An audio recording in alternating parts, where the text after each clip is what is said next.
What happens when a simple, breathless curse catches the ear of the most dangerous man in New York? She thought she was muttering to herself, hidden in the safety of a crowded room. But when he finally smiled, she knew she had just signed her own death warrant. The private viewing room at Christie's in Rockefeller Center smelled overwhelmingly of two things: ancient oil paint and exorbitant wealth. Isabella Rossi adjusted her white cotton archival gloves, her sharp eyes scanning the surface of the purported 16th century Venetian landscape resting on the easel. At 28, she was one of the youngest and most ruthless art authenticators in the city. Her reputation was built on tearing down the illusions of billionaires. Tonight, however, the gallery was hosting a private pre-sale for a select group of elite buyers. The room was a sea of bespoke tuxedos, glittering Cartier diamonds, and hushed, aggressive negotiations. Standing beside her was her director, Richard Henderson, nervously checking his Rolex date just. "Isabella, wrap it up. The private buyers are getting antsy. Mr. Conti is here." Isabella didn't look up from her magnifying loupe. "Mr. Conti can wait, Richard. The craquelure on the upper right quadrant of this canvas is completely synthetic. It was baked in an oven, probably less than 6 months ago. The piece is a forgery." Richard paled, the blood draining from his face so fast he swayed. "Keep your voice down," he hissed, glancing nervously over his shoulder. "Do you have any idea who Lorenzo Conti is?" Isabella finally lowered her loupe. Everyone in New York knew who Lorenzo Conti was, even if the high society columns pretended otherwise. Officially, he was the CEO of Conti Holdings, a sprawling real estate and logistics empire based in Manhattan. Unofficially, according to the heavily redacted files at the FBI's Foley Square field office, he was the newly crowned head of the largest organized crime syndicate on the eastern seaboard. He had inherited the throne 3 years ago, and since then, his rivals had an unfortunate habit of disappearing into the East River. "I don't come if he's the Pope," Isabella said flatly, her patience fraying. "I will not attach my signature to a fabricated provenance. It's a fake." Before Richard could argue, the ambient chatter in the room suddenly died down. The temperature seemed to drop. The crowd parted like the Red Sea, making way for a man who commanded the space simply by existing within it. Lorenzo Conti was a study in terrifying elegance. He wore a charcoal grey Brioni suit that fit his broad shoulders flawlessly, with no tie, the top 2 buttons of his crisp white shirt left open. He was tall, with sharply cut features, olive skin, and eyes so dark they looked like polished obsidian. There was a predatory grace to his movements, silent and measured, surrounded by 3 heavily built men who watched the room with dead-eyed vigilance. He stopped directly in front of the easel, his gaze flicking from the painting to Isabella. "I was told this piece was the crown jewel of the evening." Lorenzo's voice was a low, resonant baritone that sent an involuntary shiver down Isabella's spine. It was smooth, but edged with gravel, the voice of a man who rarely had to repeat himself. "It's certainly priced like a crown jewel, Mr. Conti," Richard stammered, stepping forward with a fawning smile. "A stunning example of Venetian mastery." Isabella gritted her teeth. She could smell Lorenzo's cologne, a distinct, intoxicating blend of Tom Ford's oud wood and something uniquely metallic, like ozone before a storm. Lorenzo didn't look at Richard. His dark eyes remained fixed entirely on Isabella. "The authenticator seems unconvinced," he observed smoothly. "You're frowning, Miss Rossi," Isabella said, lifting her chin, refusing to let her voice tremble. "Isabella Rossi. And I am not unconvinced, Mr. Conti. I am certain. The piece is a modern reproduction." A heavy, suffocating silence fell over their immediate circle. The guards behind Lorenzo subtly shifted their weight. Richard looked ready to faint. Lorenzo tilted his head, his expression unreadable. He stepped closer, invading her personal space. He was so close she could see the faint, silvery scar running along his jawline. A reproduction, he mused. And yet, I find myself drawn to it. I'll take it. 5 million, as listed. Richard gasped quietly. Sold, Mr. Conti, right away. Isabella felt a flush of hot, blinding anger. It wasn't just the sheer arrogance of burning $5 million on a piece of garbage. It was the casual dismissal of her expertise. He was mocking her, buying the forgery just to prove that truth didn't matter in the face of limitless money and power. As Lorenzo turned away, reaching inside his jacket to retrieve a custom leather checkbook, Isabella rolled her eyes. The exhaustion of a 14-hour shift and the sheer absurdity of the moment broke her filter. Under her breath, barely a whisper, she muttered in her native tongue, "Cretino arrogante, che il diavolo ti porti." Arrogant idiot, may the devil take you. She turned back to her equipment case, assuming her words had been swallowed by the ambient noise of the gallery. She was wrong.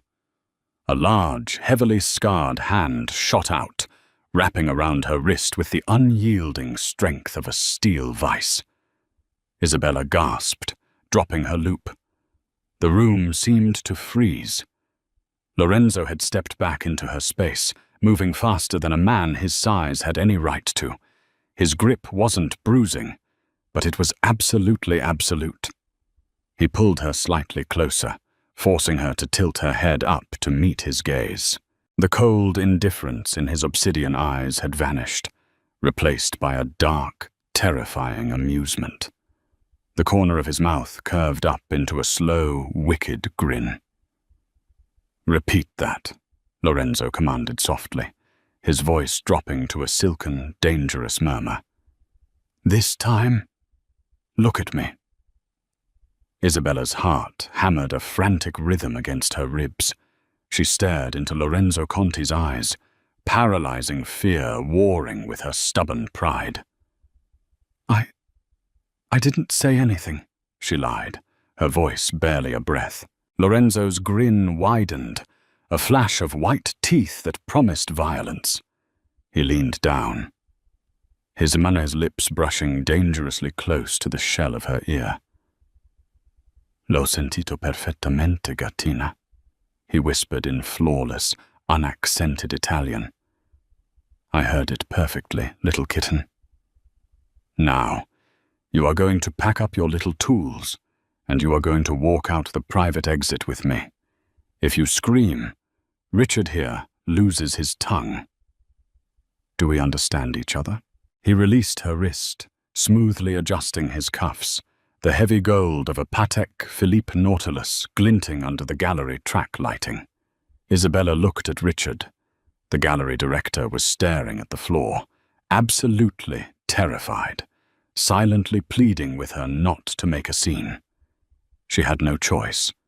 With shaking hands, she packed her archival tools into her aluminum Rimowa hard case. 5 minutes later, she was sitting in the cavernous, leather-scented back seat of a black Rolls-Royce Phantom, speeding out of Manhattan. Lorenzo sat opposite her, casually pouring himself a glass of amber liquid from the car's built-in decanter. The glass partition separating them from the driver, a massive wall of muscle introduced only as Bruno, was securely raised. "Where are you taking me?" Isabella demanded, trying to project a confidence she did not feel. "If I disappear, people will notice." "No one disappears unless I want them to, Miss Rossi," Lorenzo replied smoothly, taking a slow sip of his drink. "And currently, you are much more useful to me alive and talking." "Useful for what?" I told you the painting was a fake. You bought it anyway. Exactly, Lorenzo said, his gaze turning serious, the dangerous amusement fading into cold, hard business. I bought it because it is a fake. The Rolls-Royce glided over the Manhattan Bridge, the sparkling skyline of the city reflecting in the dark, tinted windows. They descended into Brooklyn, winding through the industrial labyrinth of the Brooklyn Navy Yard. The car pulled up to a massive, nondescript warehouse guarded by heavy steel rolling doors. Bruno opened her door. Lorenzo stepped out and gestured for her to follow. They walked into a brightly lit, climate-controlled facility. It wasn't a mob execution room. It was a state-of-the-art private art vault, reminiscent of the highly secure free ports in Geneva. Sitting on a steel table in the center of the room was the painting he had just purchased at Christie's. Lorenzo tossed a thick manila folder onto the table next to the canvas. "Read it," he ordered. Isabella approached cautiously and opened the file. Inside were surveillance photos, banking records from Credit Suisse, and a rap sheet. But it was the photo clipped to the front page that made her breath catch in her throat. "Arthur," she whispered, her hands trembling. Arthur Pendleton, her ex-fiancé, a brilliant, albeit chaotic, art historian who had broken her heart 2 years ago when he vanished into thin air, leaving her with a mountain of debt and a shattered reputation. "Arthur Pendleton," Lorenzo confirmed, stepping up behind her. His presence was a heavy, warm weight at her back. A highly skilled forger, but forging bad Venetian landscapes isn't his primary sin. 3 months ago, Arthur siphoned $6 million from one of my front companies, Apex Global Logistics in Newark. He used my money to buy the actual 16th century painting, hid my money offshore, and tried to sell me this piece of trash to cover his tracks. Isabella turned around to face him, feeling nauseous. "Why are you telling me this? I haven't seen Arthur in 2 years. I despise him." "Because, Miss Rossi," Lorenzo said, leaning against the steel table, his arcasous locking onto hers. "Arthur left a breadcrumb trail. He is arrogant, but he is not stupid. He knew I would eventually figure out the painting was a fake. He hid something inside this forgery. A ledger, a map, an account number, something that points to where he stashed my $6 million. And since you are the only authenticator in New York who recognized his brushwork in less than 5 minutes, Lorenzo reached out, his thumb gently tracing the line of her jaw. The touch was terrifyingly soft, a stark contrast to the danger radiating from him. "You are going to take this painting apart, inch by inch," Lorenzo murmured. "You are going to find what your ex-lover hid from me, and you are going to do it while staying under my personal protection, because as of tonight, Arthur knows the painting was sold to me. He will realize you were the one who authenticated it, which means he will be coming to silence you." Isabella stared up at the mafia boss, the reality of her nightmare crashing down on her. She hadn't just insulted a dangerous man. She had accidentally stepped straight into the crossfire of a multi-million-dollar underworld war. And Lorenzo Conti was right. She was trapped. Isabella Rossi spent the next 48 hours as a prisoner in a breathtakingly beautiful, terrifyingly secure gilded cage. Lorenzo Conti's private residence was a sprawling, multi-level fortress occupying the top 3 floors of a discreet, unnamed glass high-rise in Tribeca. It was an architectural marvel of polished concrete, dark walnut, and reinforced ballistic-grade floor-to-ceiling windows that offered a panoramic, sweeping view of the Hudson River. It felt completely disconnected from the chaotic heartbeat of New York City below. Her makeshift laboratory was established in his expansive library, a room dominated by towering shelves of first-edition literary classics, a massive B&B Italia leather sectional, and the faint, ever-present scent of expensive scotch and gun oil. The forged Venetian landscape rested on a stainless steel conservation table positioned under glaring, high-intensity halogen inspection lamps. Dressed in an oversized grey cashmere sweater that Lorenzo had provided, which smelled faintly of his Tom Ford cologne, Isabella worked with the meticulous, obsessive precision that had made her a star at the auction house. She used medical-grade cotton swabs dipped in a highly volatile mixture of xylene and acetone, slowly stripping away the baked synthetic varnish layer by agonizingly small layer. Lorenzo rarely left the room. He sat in a high-backed leather armchair in the shadows, a Macallan 25, resting untouched on the side table beside him.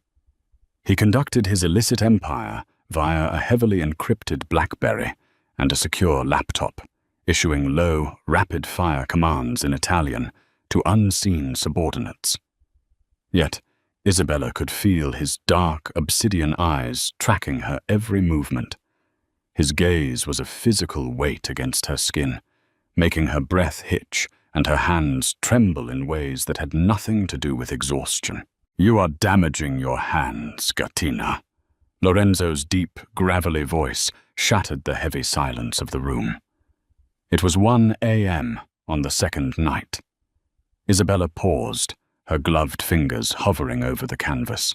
She looked up, pushing a stray lock of dark hair out of her eyes with the back of her wrist.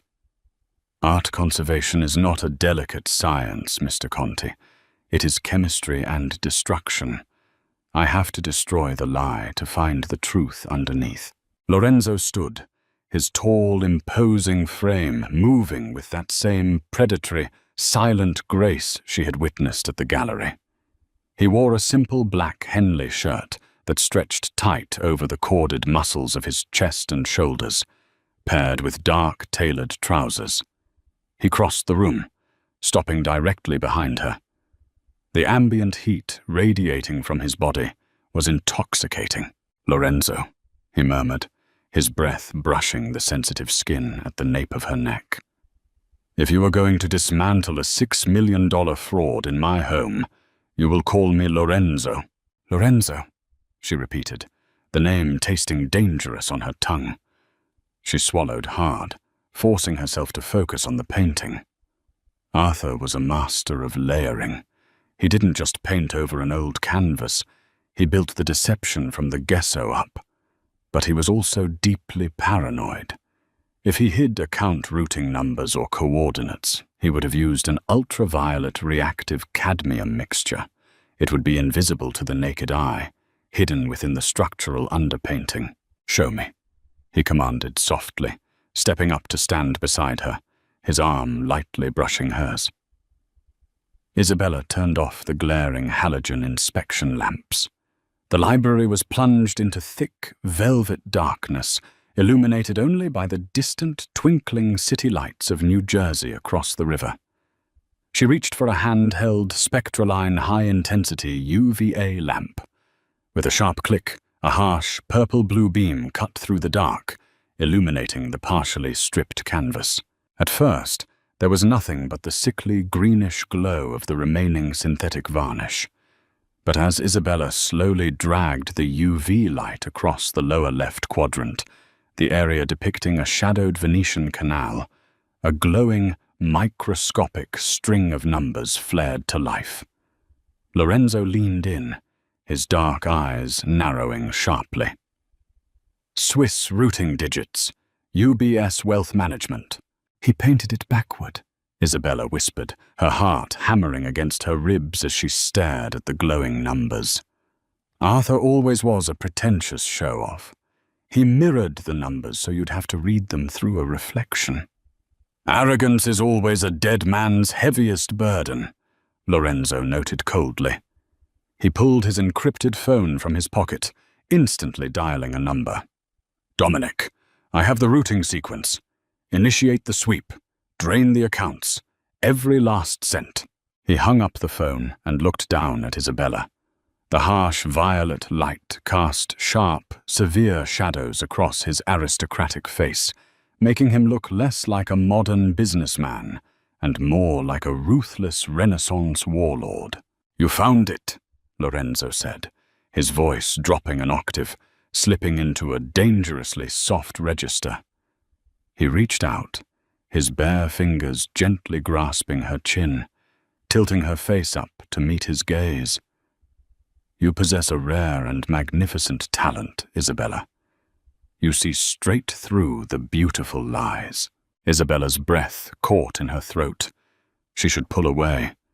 This man was a murderer, an extortionist, a phantom who ruled the city's darkest corners. But as his thumb brushed over her lower lip, sending a shockwave of electricity straight to her core, she realized she was terrifyingly captivated by him. He was absolute power, unfiltered and raw. "What happens now?" she asked, her voice trembling slightly. "You have your money back. Do you let me go?" Before Lorenzo could answer, the heavy, reinforced oak doors of the library slammed open. Bruno stood in the doorway, his massive frame tense, a suppressed Sig Sauer MCX assault rifle gripped tightly in his hands. Blood was trickling down the side of his shaved head. "Boss," Bruno barked, his voice tight with adrenaline. "Perimeter is breached. They bypassed the biometric scanners in the private elevator. Heavily armed professionals. They aren't local." Lorenzo's expression morphed instantly from dangerous seduction to lethal, ice-cold fury. The romantic tension evaporated, replaced by the suffocating metallic scent of impending violence. "Arthur," Lorenzo hissed, a terrifying, humorless smile touching the corners of his mouth. "He realized the auction house sold his forgery to me. He hired a strike team to erase the evidence, to erase you." Lorenzo released her chin and reached under the stainless steel conservation table. With a loud mechanical click, a hidden biometric panel slid away, revealing a customized Heckler & Koch MP5K submachine gun. He racked the bolt, the sharp metallic clack echoing violently in the quiet room. "Stay behind me, Gattina," Lorenzo ordered, his eyes completely dead, devoid of all humanity. "Do exactly as I say, and you will live to see the sunrise." The Tribeca penthouse descended into absolute hell. The first deafening shatter of glass came not from the library, but from the grand foyer.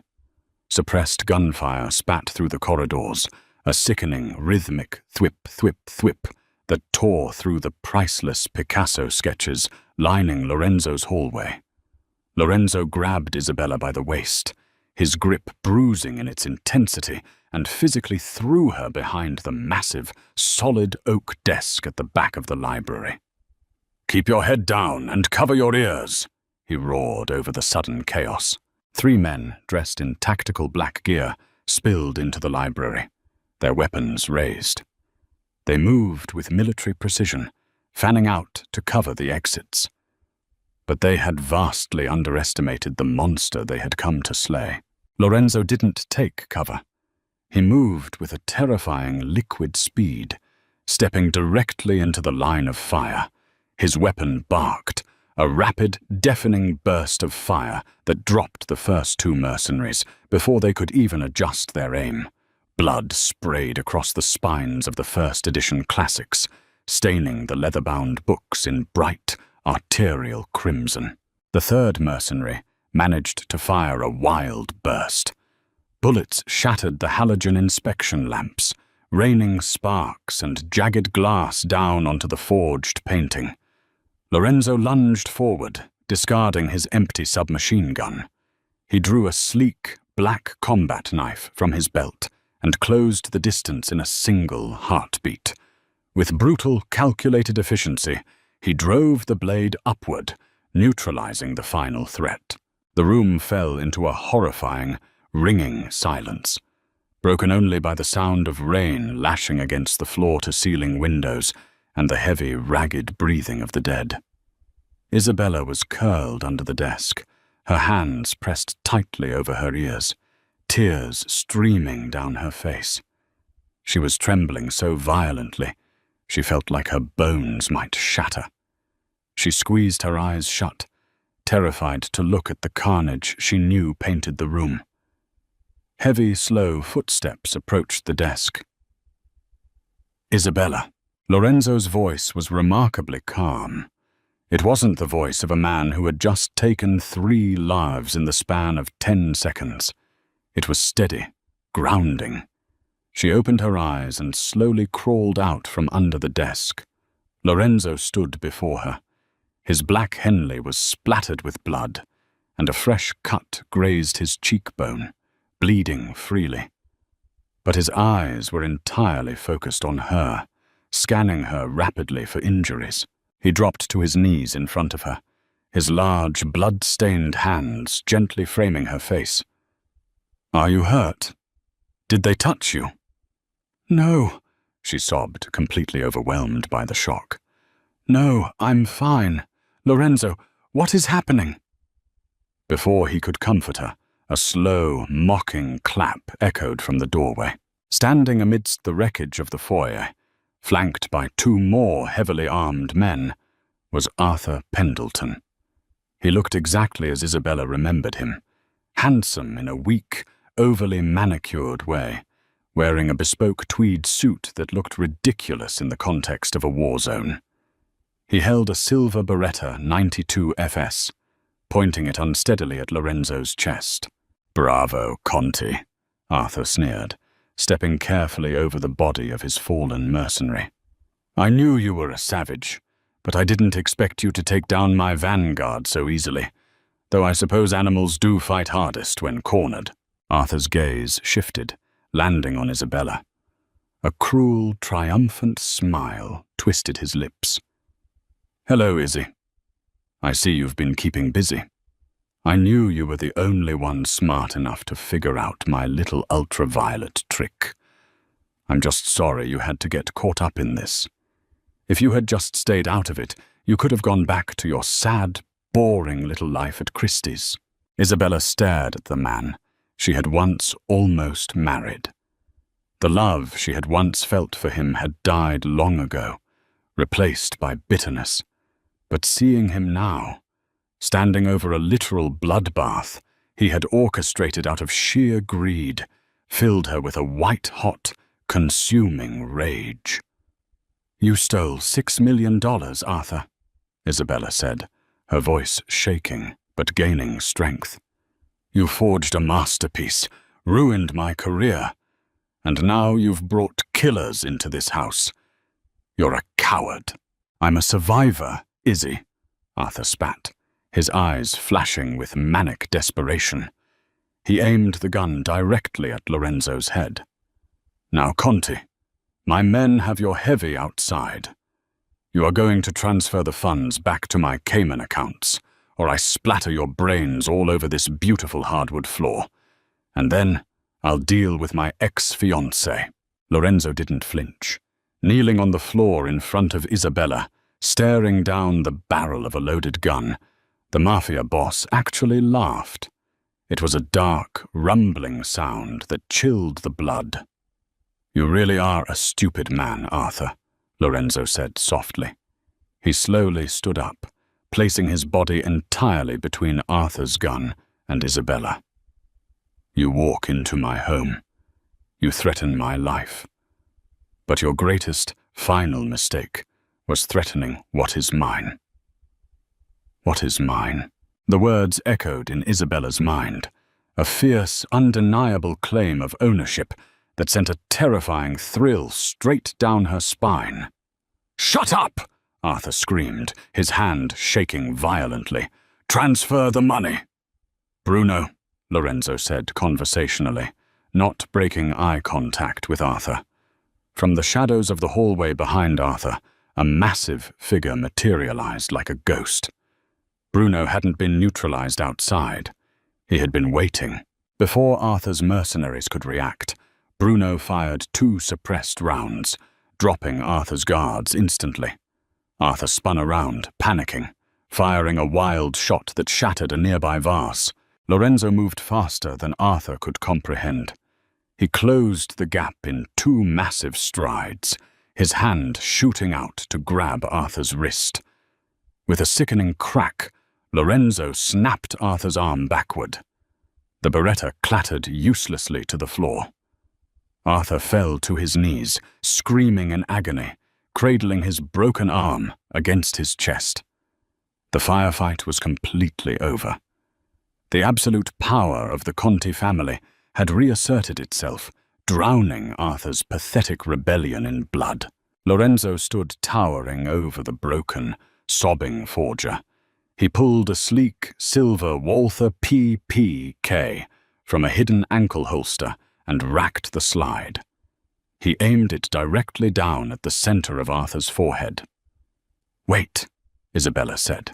Her voice was surprisingly clear, cutting through Arthur's pathetic whimpering. She stepped out from behind the desk, carefully navigating the shattered glass and blood, until she stood beside Lorenzo. She looked down at Arthur, feeling absolutely nothing. No pity, no residual affection, only disgust for a man who had tried to destroy her life twice. Lorenzo paused, glancing down at her. "He ordered men to kill you, Isabella. He does not leave this room breathing, but I will spare you the sight of it if you wish. Turn away." "No," Isabella whispered. She looked up into Lorenzo's dark, fathomless eyes. The fear was completely gone, burned away by the adrenaline and the undeniable magnetic pull of the man standing beside her. She had spent her entire life trying to authenticate the past, trying to find truth in old paint and canvas. But standing here, in the violent, bloody aftermath of her own rescue, she realized the only truth that mattered was the absolute certainty she felt looking at Lorenzo Conti. She reached out, her small, trembling hand wrapping gently over Lorenzo's large, scarred hand holding the gun. "I don't want to turn away," Isabella said softly, leaning into the warmth of his chest. "I want to watch you end him." A slow, profoundly wicked smile spread across Lorenzo's face. The darkness in his eyes flared with absolute possessive adoration. He had found his queen. Lorenzo's hand tightened over hers, his arm wrapping securely around her waist, pulling her flush against his side. He looked down at Arthur Pendleton, who was now weeping, begging for a mercy that did not exist in this room. "As you wish, Gattina," Lorenzo whispered against her hair. The gunshot echoed through the penthouse, a deafening period at the end of her old life. Isabella didn't flinch. She buried her face in the crook of Lorenzo's neck, breathing in the scent of Tom Ford, gunpowder, and the terrifying, intoxicating promise of a brand new, blood-stained world. What would you do if the most dangerous man in the city offered you the world, but demanded your soul in return? Isabella Rossi stopped verifying forged art and started authenticating a much darker truth about herself. If you loved this intense, high-stakes mafia romance, smash that like button, share this story with your fellow dark romance addicts, and subscribe to our channel for more thrilling, pulse-pounding tales where love and danger collide. Let us know below.